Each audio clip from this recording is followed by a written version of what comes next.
제발 제 아들을 살려주세요. 죄송합니다. 현재로서는 완치가 불가능합니다. 여기 두바이 최고병원에서 한 여성이 무너지듯 주저앉았습니다. 그녀를 보며 의료진은 안타까운 표정으로 고개를 젓고 있습니다. 두바이의 최고 병원들을 찾아다녀도 해결책은 없었습니다. 그러던 중 예상치 못한 곳에서 희망의 빛이 찾아옵니다. 바로 한국이라는 나라였습니다. 과연 그녀는 지구 반대편 한국에서 기적을 만날 수 있을까요? 오늘의 이야기 시작합니다. 안녕하세요. 저는 라일라 아흐메드입니다. 리야드에서 3대째 이어온 가업인 보석회사의 CEO죠. 할아버지부터 시작된 이 사업은 아버지를 거쳐 지금은 제가 이끌고 있습니다. 여성이 기업을 이끄는 것이 아직 흔치 않은 사우디에서 많은 어려움을 뚫고 이 자리까지 왔어요. 어릴 때부터 아버지는 저를 후계자로 키우셨습니다. 다른 친구들이 인형을 가지고 놀 때 저는 보석의 가치를 구분하는 법을 배웠죠. 다이아몬드의 투명도를 판별하고 루비의 색상을 감정하는 일은 저에게 숙제와 같았어요. 혹독했지만 그 덕분에 지금의 제가 있습니다. 라일라, 이 세상에서 가장 단단한 것은 다이아몬드가 아니라 여자의 의지야. 아버지의 이 말씀을 가슴에 새기고 살았습니다. 결혼 후에도 일을 놓지 않았고 회사는 중동 최대 규모의 보석 기업으로 성장했어요. 사업이 성공적으로 흘러가는 동안 제 가정에서는 보이지 않는 갈등이 있었습니다. 시어머니는 제가 일하는 것을 탐탁지 않게 여기셨죠. 여자가 무슨 사업을 해? 집에서 아이나 잘 키우는 게 더 중요한 일이야. 이런 말씀을 자주 하셨습니다. 무슨 수로 둘 다 잘하고 있는지 설명드려도 소용없었어요. 다행히 남편은 저를 존중하고 지지해 주었습니다. 그리고 제 인생에서 가장 소중한 보물, 제 아들 무함마드가 있었죠. 8살 무함마드는 총명하고 밝은 아이였습니다. 학교에서도 늘 선생님들의 칭찬을 받았어요. 아이를 키우며 바쁜 일정을 소화하는 것은 쉽지 않았지만 무함마드의 웃는 얼굴을 볼 때면 모든 피로가 사라졌습니다. 그러던 어느 날 이상한 점을 발견했어요. 저녁 식사 중에 무함마드가 숟가락을 떨어뜨렸습니다. 평소라면 그냥 넘어갈 일이었지만 그날은 아이의 손이 미세하게 떨리는 것이 보였습니다. 무함마드, 괜찮니? 네, 엄마. 그냥 조금 피곤해요. 그때는 단순히 학교에서 많이 뛰어놀아서 그런가 싶었어요. 하지만 이후로도 비슷한 일이 계속됐습니다. 물컵을 들다가 흘리기도 하고 글씨를 쓸 때 손이 말을 듣지 않아 애를 먹었죠. 처음에는 성장통이려니 생각했어요. 아이들은 자라면서 여러 가지 일시적인 증상을 보이니까요. 하지만 한 달, 2달이 지나도 증상이 나아지지 않았습니다. 오히려 점점 심해지는 듯 했어요. 무함마드의 선생님으로부터 연락이 왔을 때는 이미 3달째였습니다. 아흐메드 씨, 무함마드가 체육 시간에 자꾸 넘어져요. 그리고 글씨를 쓸 때도 많이 힘들어합니다. 혹시 병원에 한번 데려가 보셨나요? 그 말을 듣는 순간 가슴이 철렁 내려앉았어요. 그동안 바쁘다는 핑계로 아이의 상태를 제대로 살피지 못했다는 자책감이 밀려왔습니다. 그날 바로 회의를 취소하고 무함마드를 데리고 집으로 왔죠. 집에서 아이를 자세히 관찰해보니 확실히 달라진 점들이 보였습니다. 계단을 오를 때 난간을 꼭 잡고 양말을 신을 때도 평소보다 시간이 오래 걸렸어요. 무엇보다 제 활발하던 아들이 자꾸 쉬고 싶어 했습니다. 남편에게 연락했고 그도 곧장 집으로 돌아왔습니다. 무함마드의 상태를 본 남편의 얼굴에도 걱정이 가득했어요. 내일 바로 병원에 가봐야겠어. 그날 밤 무함마드가 잠든 후 저는 인터넷에서 온갖 증상을 검색했습니다. 신경계 질환에서부터 성장기 일시적 현상까지 다양한 가능성이 있었어요. 밤새 불안한 마음으로 아이의 방을 들락날락했습니다. 아침이 되어 무함마드를 깨우러 갔을 때 아이는 평소처럼 해맑게 웃었어요. 그 모습에 마음이 더 아팠습니다. 아이는 자신의 상태가 심각할 수 있다는 것을 전혀 모르고 있었으니까요. 오늘은 회사 안 가요? 엄마. 응, 오늘은 무함마드랑 병원에 가려고 해. 저 아픈 거 아닌데요. 순간 목이 메었습니다. 아이 앞에서 무너져서는 안 된다고 다짐하며 억지로 미소를 지었어요. 그냥 건강검진 받는 거야. 엄마가 회사 일로 바빠서 무함마드 건강 체크를 제대로 못했거든. 그날부터 저희 가족의 삶은 서서히 다른 방향으로 흘러가기 시작했습니다. 제가 그토록 자랑스러워하던 강인함과 결단력이 시험대에 오르는 순간이었죠. 보석보다 더 귀한 제 아들을 지키기 위해 이제 모든 것을 걸어야 했습니다. 리야드에서 가장 유명하다는 신경과 병원을 찾았습니다. 무함마드의 손을 꼭 잡고 의사 앞에 앉았을 때 제 마음은 이미 무거웠어요. 의사는 무함마드를 꼼꼼히 검사하더니 별것 아닌 듯 말했습니다. 아이들이 성장하면서 나타나는 일시적인 신경 이상일 가능성이 높습니다. 시간이 지나면 자연스럽게 나아질 겁니다. 그 말에 안도했지만 한편으로는 확신이 없는 진단이 불안했죠. 처방받은 영양제와 가벼운 운동을 시키며 한 달을 보냈습니다. 하지만 무함마드의 상태는 나아지기는커녕 점점 악화됐어요. 이제는 글씨를 쓰는 것뿐만 아니라 단추를 잠그는 것조차 힘들어했습니다. 두 번째 병원에서는 더 자세한 검사를 받았어요. MRI, 혈액 검사, 근전도 검사까지. 결과는 여전히 모호했습니다. 특별한 이상은 보이지 않네요. 성장기에 간혹 이런 증상이 나타날 수 있습니다. 제 직감은 이미 심각한 문제가 있다고 말하고 있었어요. CEO로서 중요한 결정을 내릴 때 항상 의지했던 직감이었습니다. 세 번째, 네 번째 병원도 마찬가지였죠. 모두 명확한 진단을 내리지 못했어요. 시간이 흐르며 무함마드의 상태는 더 악화됐습니다. 어느 날 아침 아이가 계단에서 넘어져 이마를 다쳤을 때 저는 완전히 무너졌어요. 그날 밤 무함마드가 잠든 후 화장실에 숨어 소리 없이 울었습니다. 강인한 CEO로서의 모습은 온데간데 없이 사라졌죠. 놀랍게도 제 곁에 다가온 건 시어머니였습니다. 왜 그러니 라일라? 평소 같았으면 약한 모습을 보이지 않으려 했겠지만 그날은 모든 방어벽이 무너졌어요. 무함마드가 점점 나빠지고 있어요. 어느 병원에서도 원인을 알려주지 않아요. 시어머니는 날카로운 말 대신 낮은 목소리로 말했습니다. 무함마드는 어렸을 때부터 강한 아이였어. 그 아이가 이렇게 약해지는 건 분명 이상한 일이야. 다음 날 시어머니가 직접 나섰습니다. 그녀의 소개로 왕립병원에서 진료를 받을 수 있었지만 결과는 또다시 실망스러웠어요. 현재로서는 정확한 진단을 내리기 어렵습니다. 집으로 돌아오는 차 안에서 시어머니가 한숨을 내쉬더니 말했습니다. 라일라, 이 병은 의학으로 해결되지 않을 수도 있어. 우리 집안에 내려오는 저주일지도 모르지. 어머니, 그건 미신이에요. 분명 의학적인 원인이 있을 거예요. 무함마드의 상태는 계속 악화됐습니다. 이제는 걸을 때도 자주 균형을 잃었고 가끔은 말할 때도 혀가 꼬였어요. 학교에서도 친구들이 무함마드를 놀리기 시작했다는 연락이 왔습니다. 엄마, 나 왜 이렇게 됐어요?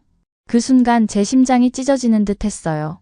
아이에게 거짓말할 수 없었지만 희망을 잃게 할 수도 없었습니다. 의사 선생님들이 열심히 원인을 찾고 있어. 곧 나아질 거야. 남편은 말없이 제 곁을 지켰습니다. 한 번은 그가 밤중에 컴퓨터 앞에 앉아 무언가를 검색하는 모습을 봤어요. 뭘 찾고 있어? 해외 병원들이야. 사우디에서 답을 못 찾으면 다른 나라로 가야 할지도 모르잖아. 그 말에 희망이 생겼습니다. 리야드를 넘어 더 넓은 세계에서 답을 찾을 수 있을지도 모른다는 생각이 들었어요. 바로 중동에서 가장 발전된 의료시설을 갖춘 두바이의 유명한 신경과 병원에 연락했습니다.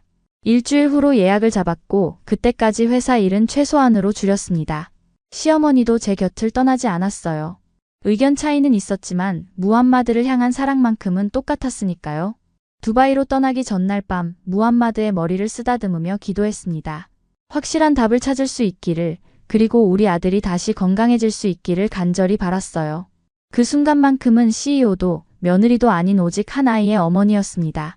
무함마드를 위해서라면 세상 끝까지라도 갈 각오가 되어 있었습니다. 이것이 제가 인생에서 마주한 가장 큰 도전이지만 절대 물러서지 않을 거예요.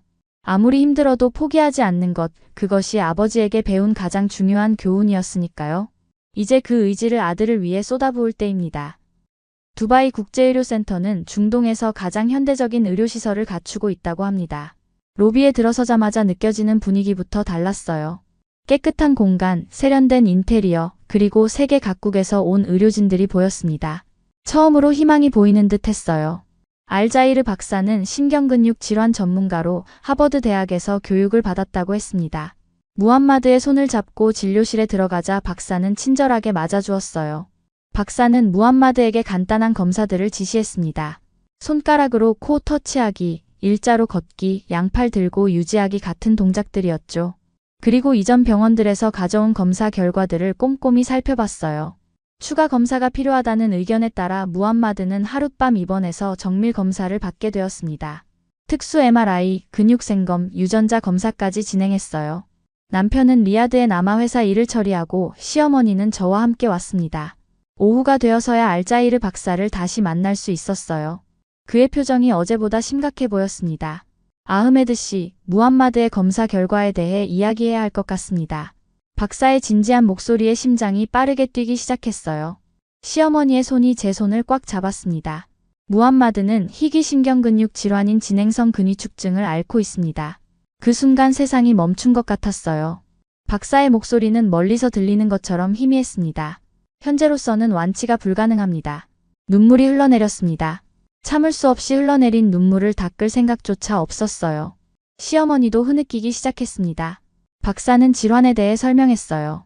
운동신경이 점차 손상되면서 근육이 약화되고 위축되는 병이라고 합니다. 치료법은 없고 증상을 완화시키는 약물과 물리치료, 호흡 보조장치 등으로 삶의 질을 유지하는 것이 최선이라고 했습니다. 말문이 막혔어요.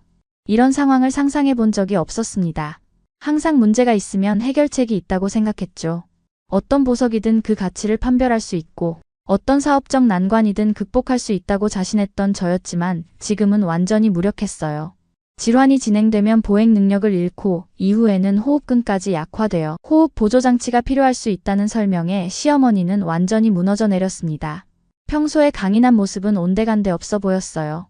미국이나 유럽에서도 완치는 불가능하다는 말에 모든 희망이 사라지는 순간이었습니다. 하지만 그때 예상치 못한 곳에서 희망의 불빛이 찾아왔어요. 진료실을 나오는데 젊은 간호사가 다가왔습니다. 그녀는 병원 구석의 조용한 공간으로 저를 이끌었어요. 작년에 비슷한 증상을 가진 어린이가 있었어요. 그 아이는 한국에서 치료를 받고 나아졌다고 들었습니다. 한국이라니 사우디나 두바이에서도 치료가 안 되는데 가능하다고요? 그녀는 자세한 내용은 모르지만 그 가족이 기적이라고 했다고 말했습니다. 어쩌면 이것은 마지막 희망일지도 모르겠다는 생각이 들었어요. 한국에 대해 아는 것이 거의 없었지만 무함마드를 위해서라면 지구 반대편이라도 가야 했습니다. 호텔로 돌아와 시어머니에게 간호사의 말을 전했어요. 한국이라고? 그런 작은 나라에서 우리 무함마드를 치료할 수 있다는 거니? 시어머니의 의구심이 느껴졌지만 저는 마음을 굳혔습니다. 가능성이 있다면 시도해봐야 해요. 그날 밤 남편에게 전화로 상황을 설명했어요. 그는 잠시 침묵하더니 단호한 목소리로 말했습니다. 내일 두바이로 갈게. 함께 한국에 대해 알아보자. 마음 한편에서는 여전히 의심이 있었지만 지금은 어떤 희망이라도 붙잡아야 했습니다. 무함마드를 위해서라면 어떤 가능성도 포기할 수 없었어요. 제 아들의 생명을 위한 싸움이 이제 막 시작되었습니다. 리야드로 돌아온 후 저는 밤새도록 인터넷을 뒤졌습니다. 한국의 의료 시스템, 신경근육 질환 치료법, 국제 환자 수용 병원 등 모든 정보를 찾아봤어요. 처음에는 반신반의했습니다. 사우디와 두바이에서도 치료가 불가능한 병을 한국에서 고칠 수 있다니 믿기 어려웠죠. 그러나 검색을 거듭할수록 놀라운 사실들이 눈에 들어왔습니다. 한국은 의료기술이 매우 발달한 나라였어요. 특히 신경과 치료와 재활 분야에서는 세계적인 수준을 자랑했습니다. 로봇 수술, 줄기세포 치료 같은 최첨단 기술도 보유하고 있었죠. 남편도 함께 정보를 찾아보았습니다. 그는 실용적인 면에서 접근했어요. 한국의 서울대학교 병원과 삼성서울병원이 신경근육 질환 치료에 좋은 평가를 받고 있어 국제 환자 프로그램도 운영하고 있고 제 안에서는 희망과 불안이 교차했습니다. 낯선 나라에 가서 치료를 받는다는 것은 큰 모험이었어요. 언어도 다르고 문화도 다른 곳에서 무함마드가 적응할 수 있을지, 치료가 정말 효과가 있을지 확신할 수 없었습니다. 다음 날 무함마드를 학교에 데려다주고 시어머니를 만났습니다. 그녀는 여전히 한국행에 회의적이었어요. 한국이 어디에 있는지도 모르겠다. 그런 먼 나라에 우리 무함마드를 데려가서 실험 대상으로 삼으려는 거니? 제 마음도 복잡했지만 단호하게 말했습니다. 지금은 믿을 건 의학뿐이에요. 한국의 의료 시스템은 세계적으로 인정받고 있어요. 무함마드를 위한 마지막 기회일 수도 있습니다. 시어머니는 한숨을 쉬었습니다. 그녀의 눈에서 걱정과 사랑이 보였어요. 내가 늙은이라 새로운 것을 받아들이기 어려운 건지도 모르겠구나. 하지만 무함마드가 가장 중요해. 그날 저녁 가족 회의를 열었습니다. 남편, 시어머니, 그리고 저. 무함마드는 자기 방에서 숙제를 하고 있었어요. 우리는 한국행을 결정했습니다. 한 달 안에 출국하기로 했죠. 회사 일은 부사장에게 맡기기로 했어요. 그동안 제가 키워놓은 신뢰할 수 있는 직원들 덕분에 가능한 결정이었습니다. 사업가로서 쉽지 않은 결정이었지만 어머니로서는 당연한 선택이었어요. 한국 병원들과 연락을 시작했습니다. 영어가 가능한 국제 코디네이터들이 있어서 다행이었어요. 무함마드의 의료 기록을 모두 영어로 번역해 보냈습니다. 회신은 생각보다 빨리 왔어요. 서울의 한 대학병원에서 무함마드의 케이스를 검토했다는 연락이 왔습니다. 그들은 희망적인 답변을 주었어요. 비슷한 사례의 치료 경험이 있으며 새로운 치료법을 시도해 볼 수 있습니다. 다만 완치를 보장할 수는 없습니다. 완치를 보장하지 않는다는 말에도 치료 가능성이 있다는 것만으로도 큰 희망이 되었어요. 두바이 병원에서는 아예 불가능하다고 했으니까요. 무함마드에게 어떻게 설명할지 고민했습니다. 8살 아이에게 어떻게 이 모든 상황을 이해시킬 수 있을까요? 남편과 상의 끝에 솔직하게 말하기로 했어요. 물론 심각성은 덜어서. 무함마드, 엄마랑 아빠가 너에게 말할 것이 있어. 저녁 식사 후 무함마드를 거실 소파에 앉혔습니다. 그의 맑은 눈을 보니 가슴이 아팠어요. 우리가 한국이라는 나라에 가볼 거야. 그곳에는 너의 손떨림을 치료할 수 있는 훌륭한 병원이 있거든. 무함마드는 잠시 생각하더니 물었습니다. 한국이요? 거기 가면 제 손이 안 떨릴 수 있어요? 그럴 가능성이 높아. 최선을 다해볼 거야. 무함마드는 놀랍게도 금방 수긍했습니다. 아이들의 적응력은 정말 대단했어요. 학교는 어떻게요? 당분간 학교는 쉬어야 할 것 같아. 하지만 한국에서도 공부할 수 있도록 준비할게. 한국행 준비는 빠르게 진행됐습니다. 비자 신청, 항공권 예약, 서울에서의 숙소 찾기까지. 회사에서는 제가 한동안 원격으로 일하게 될 것이라고 공지했어요. 다행히 직원들은 모두 이해해 주었습니다. 출국 전날 밤 저는 침대에 누워 천장을 바라보며 생각했습니다. 지금까지 인생에서 이렇게 큰 모험을 한 적이 없었어요. 늘 계획적이고 차분하게 모든 것을 진행해왔는데 이번에는 달랐습니다. 불확실성 속으로 뛰어드는 기분이었어요. 옆에서 잠든 무함마드를 바라보니 눈물이 났습니다. 그저 건강하게 자라는 것, 그것만이 제 소원이었어요. 무슨 일이 있어도 아들을 지킬 것입니다. CEO로서의 결단력과 어머니로서의 사랑을 모두 발휘해야 할 때였습니다. 다음 날 아침 인천으로 향하는 비행기에 탑승했습니다. 시어머니는 마지막 순간에 함께 가기로 결정했어요. 그녀도 손자를 위해서라면 어떤 불편함도 감수할 준비가 되어 있었습니다. 비행기가 이륙하면서 창밖으로 리야드의 모습이 점점 작아졌어요.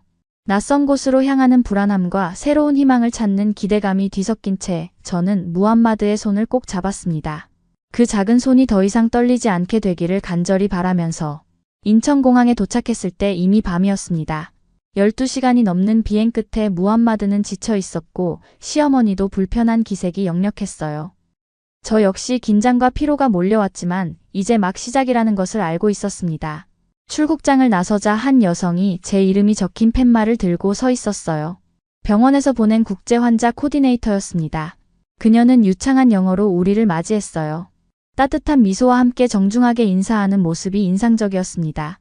코디네이터는 우리를 환영해주기 위해 물병과 간식 그리고 무함마드를 위한 작은 선물까지 준비해 왔더군요. 이런 세심한 배려가 낯선 나라에서의 불안감을 조금이나마 덜어주었어요. 다음날 아침 서울대학교 병원에 도착했습니다. 병원 건물은 상상했던 것보다 훨씬 현대적이고 거대했어요. 로비에는 다양한 국적의 사람들이 있었습니다. 이곳이 정말 국제적인 의료기관이라는 것을 실감했어요. 국제진료센터로 안내받아 담당 의사인 강태준 교수를 만났습니다. 그는 50대 중반의 차분한 인상을 가진 의사였어요. 아흐메드 가족분들, 먼 길 오시느라 고생 많으셨습니다. 강 교수는 무함마드를 향해 미소 지으며 간단한 아랍어 인사말을 건넸습니다. 의사소통은 영어로 진행됐고 코디네이터가 통역을 도와주었어요. 무함마드는 MRI, 근전도 검사, 혈액 검사 등 여러 검사를 받았습니다. 두바이에서도 비슷한 검사를 받았지만 여기서는 장비와 절차가 달랐어요. 더 정교하고 정밀해 보였습니다. 검사 중간에 시어머니가 놀란 표정으로 말했어요. 이 장비들 사우디보다 훨씬 앞서 있잖아. 저도 그 사실에 놀랐습니다. 한국이라는 나라가 이렇게 의료기술이 발달했을 거라고는 생각하지 못했어요. 병원 곳곳에 최신 장비들이 있었고 의료진들은 매우 체계적으로 움직였습니다. 다음 날 강 교수와 다시 만났어요. 그의 표정은 진지했지만 두바이 의사와는 달리 희망이 담겨 있었습니다. 무함마드의 상태는 분명 심각합니다. 하지만 우리 병원에서는 이런 케이스를 위한 새로운 치료법을 시도하고 있어요. 그는 컴퓨터 화면을 통해 무함마드의 검사 결과를 보여주었습니다. 신경세포와 근육 조직의 상태를 자세히 설명해 주었어요. 완치는 쉽지 않지만 병의 진행을 멈추고 손상된 신경과 근육의 기능을 일부 회복시킬 가능성이 있습니다. 그 말에 저와 남편, 시어머니 모두 눈물이 고였습니다. 두바이에서는 들을 수 없었던 희망의 말이었어요. 강 교수는 줄기세포 치료와 로봇 재활 치료를 병행할 계획이라고 설명했습니다. 이 치료법은 아직 다른 나라에서는 널리 사용되지 않는다고 했어요. 한국에서 개발된 최신 기술이며 비슷한 증상을 가진 환자들의 70%가 호전을 보였다고 합니다. 치료 과정은 쉽지 않을 거예요. 최소 6개월은 필요합니다. 강 교수의 솔직한 설명을 들으며 이곳이 무함마드를 살릴 수 있는 유일한 곳이라는 확신이 들었습니다. 그의 말투에서 전문성과 진정성이 느껴졌어요. 일주일 후부터 치료를 시작하기로 했습니다. 그동안 장기 체류를 위한 숙소 문제, 무함마드의 교육 문제 등 많은 것들을 고려해야 했어요. 다행히 병원 측에서 장기 투숙 가능한 환자 가족 숙소를 소개해 주었습니다. 그날 저녁 병원 근처 공원에서 무함마드와 함께 산책했어요. 벚꽃이 피기 시작한 나무들 사이로 걸으며 아들에게 말했습니다. 무함마드, 이제 곧 특별한 치료를 시작할 거야. 힘들 수도 있지만 엄마가 항상 곁에 있을게. 무함마드는 고개를 끄덕였습니다. 그의 눈에도 희망이 보였어요. 치료를 시작하기 전 강 교수와 의료팀은 우리에게 모든 과정을 상세히 설명해 주었습니다. 그들의 헌신적인 모습에 감동받았어요. 밤늦게까지 무함마드의 치료 계획을 세우고 해외 논문까지 찾아보며 최선의 방법을 모색하는 모습을 보았습니다. 특히 인상적이었던 것은 의사와 간호사들이 환자를 대하는 태도였어요. 그들은 무함마드를 단순한 환자가 아닌 한 사람으로 존중했습니다. 아이의 이야기를 경청하고 불안감을 덜어주기 위해 노력했어요. 전문성과 인간미를 동시에 갖춘 의료진에게 우리 아들을 맡길 수 있다는 안도감이 들었습니다. 이제 길고 힘든 치료가 시작됩니다. 하지만 이곳에서 새로운 희망을 찾았어요. 무함마드가 다시 건강해질 수 있다는 가능성을 발견한 것만으로도 충분히 가치 있는 여정이었습니다. 무함마드의 치료가 시작된 지 한 달째, 저는 병원 복도에서 밤을 지새우고 있었습니다. 줄기세포 주입 후 아이가 고열에 시달렸기 때문이에요. 의사들은 이것이 정상적인 면역 반응이라고 설명했지만 제 마음은 편치 않았습니다. 괜찮아질 거야. 무함마드는 강한 아이니까. 남편이 제 어깨를 감싸며 위로했습니다. 그는 사우디와 한국을 오가며 회사 일과 가족을 돌보고 있었어요. 출장 일정을 최대한 조정해 무함마드의 중요한 치료 과정마다 함께했죠. 치료 과정은 무함마드에게 큰 도전이었습니다. 주 3회 로봇 재활 치료는 특히 힘들었어요. 로봇 장치를 착용하고 팔과 다리를 움직이는 훈련을 하는데 처음에는 심한 통증으로 눈물을 흘리기도 했습니다. 아파요, 엄마. 그만하고 싶어요. 그 말에 제 심장이 찢어지는 것 같았지만 강해져야 했어요. 조금만 더 참자, 내 사랑. 이 훈련이 내 몸을 좋게 만들어줄 거야. 담당 물리치료사 김 선생님은 무함마드를 위해 특별한 방법을 고안해냈습니다. 훈련을 게임처럼 만들어 아이가 재미를 느낄 수 있게 했어요. 로봇 장치로 움직이는 동안 화면에서 우주선을 조종하거나 물고기를 잡는 게임을 하는 거죠. 무함마드, 오늘은 네가 우주 비행사야. 팔을 움직여서 소행성을 피해야 해. 이런 접근 방식 덕분에 무함마드는 점차 재활치료에 적응해 갔어요. 통증은 여전했지만 아이는 용감하게 견뎌냈습니다. 시어머니는 처음에는 이 모든 과정을 의심의 눈으로 바라봤어요. 낯선 기계들과 약물들, 그리고 외국인 의료진들을 불신했죠. 하지만 날이 갈수록 그녀의 태도가 변했습니다. 한 번은 밤늦게 무함마드가 고통을 호소할 때 당직 간호사가 집에 가지 않고 밤새 아이의 곁을 지켜준 일이 있었어요. 시어머니는 그 모습을 보고 깊은 감동을 받았습니다. 저 사람들은 우리와 피도 나라도 다른데 왜 이렇게 정성을 다하는 거지? 시어머니의 물음에 저는 답했습니다.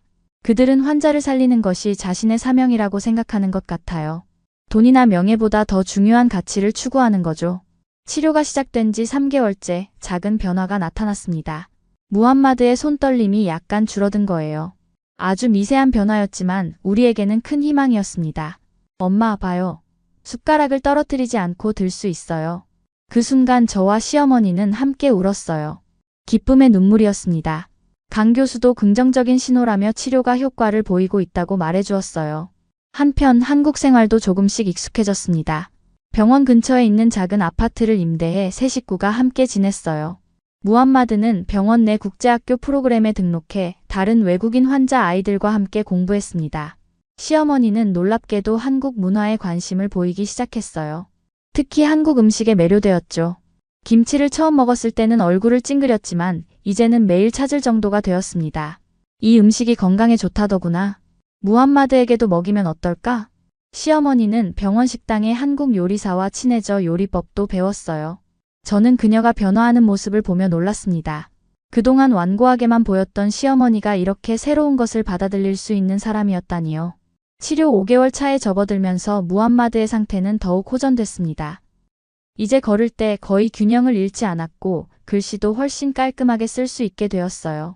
그러던 어느 날 시어머니가 제게 다가와 말했습니다. 라일라, 네가 맞았다는 걸 인정해야겠구나. 한국에 오지 않았다면 우리 무함마드는. 그녀의 목소리가 떨렸어요. 저는 그녀의 손을 잡았습니다. 어머니, 우리 모두 무함마드를 사랑하고 그의 건강을 바랐을 뿐이에요. 그 순간 시어머니와 저 사이에 있던 오랜 벽이 무너지는 기분이었어요. 우리는 더 이상 며느리와 시어머니가 아닌 한 아이를 사랑하는 두 여성이었습니다. 무함마드의 치료 과정에서 가장 인상적이었던 것은 의료진의 헌신이었어요. 강 교수는 매주 새로운 연구 논문을 검토하며 무함마드의 치료 방법을 조금씩 개선했습니다. 간호사들은 아이의 생일에 깜짝 파티를 열어주기도 했어요. 이곳 사람들은 환자를 가족처럼 여기는 것 같아. 시어머니의 말에 저도 동의했습니다. 그들은 단순히 직업적 의무를 넘어 진정한 관심과 사랑으로 환자를 대했어요. 그리고 그 정성이 무함마드의 회복에 큰 힘이 되었다고 믿습니다. 6개월의 치료 기간이 거의 끝나갈 무렵 무함마드는 거의 정상적인 생활을 할 수 있게 되었습니다. 기적과도 같은 변화였어요.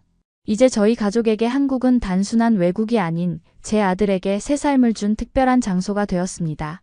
치료를 시작한 지 정확히 6개월째 되는 날, 저희 가족은 강 교수의 진료실에 앉아 최종 검사 결과를 기다리고 있었습니다. 무함마드는 이제 거의 정상적으로 걷고 글씨도 쓰고 숟가락도 흘리지 않고 사용할 수 있게 되었어요. 하지만 공식적인 의사의 소견이 필요했습니다. 강 교수가 미소를 지으며 진료실에 들어왔어요. 그의 표정만 봐도 좋은 소식이라는 것을 알 수 있었습니다. 무함마드의 최종 검사 결과가 나왔습니다. 더 이상 병이 진행되지 않고 있으며 손상된 신경과 근육의 상당 부분이 회복되었습니다. 앞으로 정상적인 생활이 가능할 것입니다. 그 말을 듣는 순간 제 눈에서는 통제할 수 없는 눈물이 흘러내렸어요. 남편은 제 손을 꽉 잡았고 무함마드는 의아한 표정으로 우리를 바라보았습니다. 엄마, 왜 울어요?